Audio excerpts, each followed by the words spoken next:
Your project diaries are the legal record for everything that happens during the construction of your project.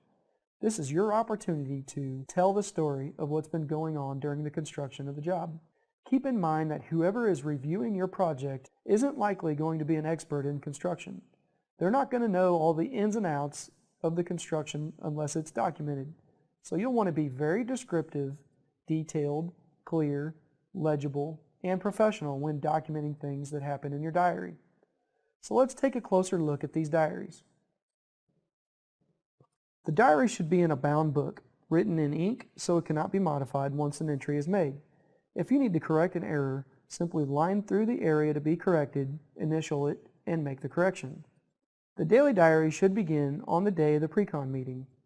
Document who was in attendance, what topics were covered, and what decisions or processes were made or established. The daily diary must begin on the first day of construction work. It needs to include the weather, what pieces of equipment are on the job, how many workers were on the project, including subs and DBEs, what work items are being completed, any major events that happened during the day, wage rate interviews conducted and where to find the reports, materials testing that occurred and where to find the results, commercially useful function detail for DBE companies, and any information that helps the reviewer and/or auditor get a picture of how the project went. There should be an entry for every day of the project, even if work is not being completed. If it's raining and the work is being conducted, the entry should be the date, that it's raining, and that the contractor is not working. It's also a good idea to document approximately how much rain fell on the project area. The daily diary must not stop when the contractor's work is complete. The diary must be kept until the project is closed out. If you're waiting for final paperwork from the contractor, there needs to be an entry for every day until the paperwork is obtained. The entry needs to also include what steps are being taken to get these documents from the contractor. For example, liquidated damages were charged for each day, or that you sent the contractor a letter and copied their bonding agent. This diary entry shows several things taking place. Number 1, when traffic control was set and removed. Number 2, detailed what work was going on by Gaines Construction. Number 3, the inspector took time to document an accident. Number 4, also they documented the days the contractor was not working. Again, we need this info to be able to reconstruct the project. Here we have another daily diary example. In this example, we've shown how to include weather conditions and temperatures. We also show who was working on the job. And remember, times should be exact, not rounded. On the right side of this example, this is the proper way to show a correction. As noted, you should line through the correction and it should be initialed. Another diary you'll keep on your project is called the payment diary, and it's a summary of the quantities you actually use on the project. It'll be compared to the construction contract, which is a representation of the quantities you expect to use on the project. If for any reason the quantities in the payment diary don't match the construction contract, there will be a change order to adjust the contract. Each line item of the contract needs to be listed in a section of the payment diary. Every time work is being completed for a line item, it needs to be documented in this diary. This doesn't mean that an inspector has to be on site every day of the job. For example, it can take several days to tie in the steel of a bridge deck. The inspector does not need to be there for each day the crew is tying in steel, but before the bridge deck is poured, the inspector will need to be there, make sure the documentation has been kept correctly, and sign off on the inspection. Now let's talk about an example of how to set up your payment diary. If you have drainage pipe of different sizes on your project, for example 12, 24, and 48 inch, then you need to set up a section for each different size of pipe in the payment diary. Then if the contractor is installing 24-inch drainage pipe on Wednesday, June 20th, 2012, there should be an entry on that day indicating how many linear feet of 24-inch drainage pipe was installed at the unit price identified in the contract. If these items required testing or certifications, note that these were obtained and where you can find them. Diaries can also include a master index. Master indexes are great when there are multiple pay diaries, and it's helpful during audits. Remember to keep your pay diary neat and clean. Sometimes you think that a work item won't take very many days and it starts to run over. Then you start making smaller and smaller print and in the margins. We want to make sure that we leave adequate room in the pay diary for each and every single day that that line item will be installed. Here's an example of a completed reimbursement request. Most of the information on this request is pretty basic, but you'll want to make sure that you include the federal project number on all correspondence. Show all final costs and include the proper backup documentation.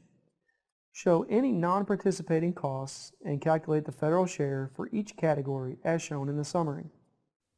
Now let's take a closer look at contractor payroll submittals in this short video. The Federal Aid Highway Program is subject to federal laws that regulate fair labor practices and workers' pay. The local public agency, or LPA, that uses federal highway funds is responsible for verifying that its contractors comply with these labor laws and all other federal requirements. Contractors are required to submit employee payrolls on all federally funded projects. Submitted payrolls are used to verify that the requirements of 4 labor-related laws are complied with. These laws are the Copeland Act, the Davis-Bacon Act, the Fair Labor Standards Act, and the Civil Rights Act. These laws are important because they free employees from coercion, ensure payment of prevailing wages and benefits, provide for non-discrimination of workers, and often require actions by federal funding recipients. First, let's look at the Copeland Act of 1934. The act was enacted to stop the common practice of contractors and subcontractors from forcing employees to give up part of their pay in order to continue working on a federally funded project. For this reason, the act is sometimes referred to as the Anti-Kickback Act. As a first step, federal aid highway contracts must include the requirements of the Act for contractors.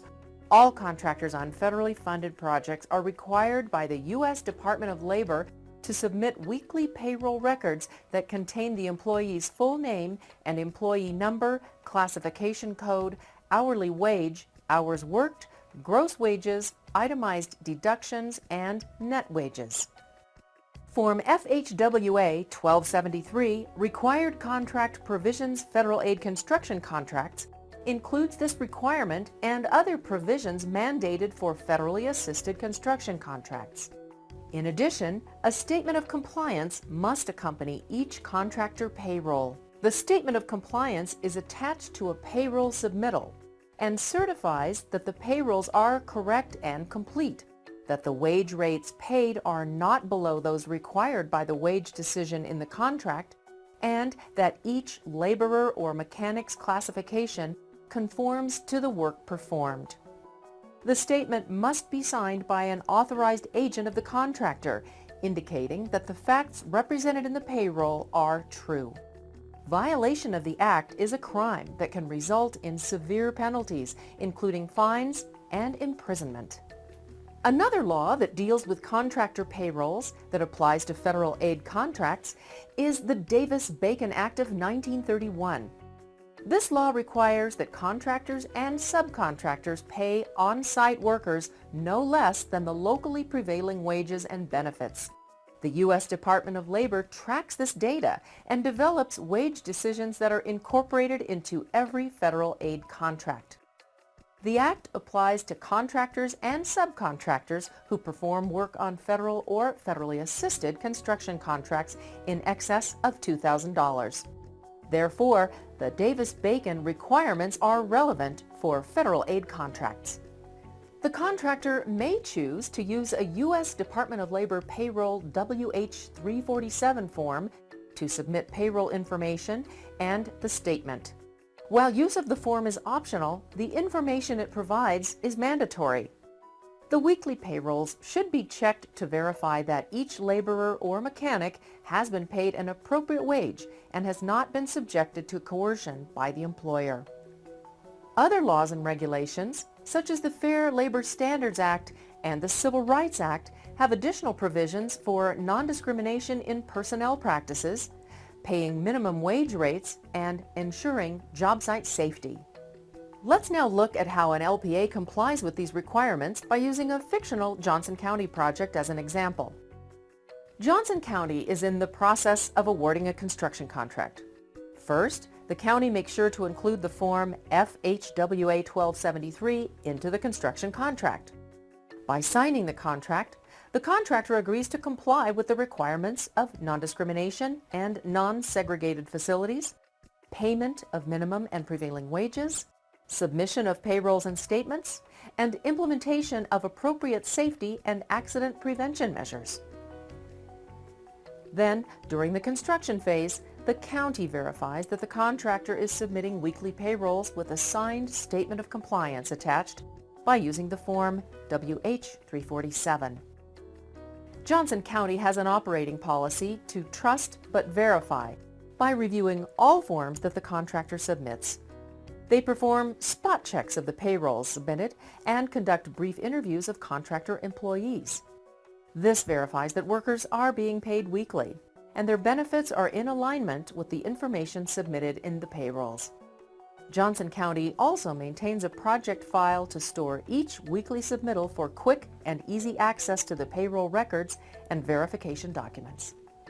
In summary, checking contractor payrolls and statements of compliance is essential in order for the LPAs to verify that the contractor is following the requirements of the Copeland Act, the Davis-Bacon Act, the Civil Rights Act, and the Fair Labor Standards Act.